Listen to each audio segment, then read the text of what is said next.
এই গরমে হালকা পাতলা খাবার খেতে কিন্তু বেশ ভালো লাগে। আজকে সেজন্য আমি বানিয়ে নেব নিরামিষ নারকেল দিয়ে লাউ। এই নারকেল লাউটা খেতে দুর্দান্ত লাগে। তার জন্য লাউটা প্রথমে খোসা ছাড়িয়ে ছোট ছোট করে একেবারে কুচি করে কেটে নেব।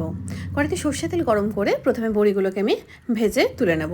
তারপরে ওই তেলের মধ্যেই আমি তেজপাতা আর সর্ষে ফোড়ন দেব। এবার কুচিয়ে রাখা লাউটা দিয়ে দিলাম হলো নুন। এবার লাউটা না মজে যাবে, এটাকে সেই জন্য আঁচটা কমে আমি ঢেকে দিলাম। লাউ থেকে যা জল বেরোবে তাতেই লাউটা প্রায় সিদ্ধ হয়ে যাবে। ততক্ষণ আমি একটা মশলা রেডি করব। দুরকম সর্ষে নিয়েছি হাফ চামচ করে, আর দুটো কাঁচা লঙ্কা আর নারকেল হাফ মালা, সমস্ত খুব ভালো করে বেটে নিয়ে সেটাও লাউয়ের মধ্যে দিয়ে খুব ভালো করে মিক্স করে নিলাম।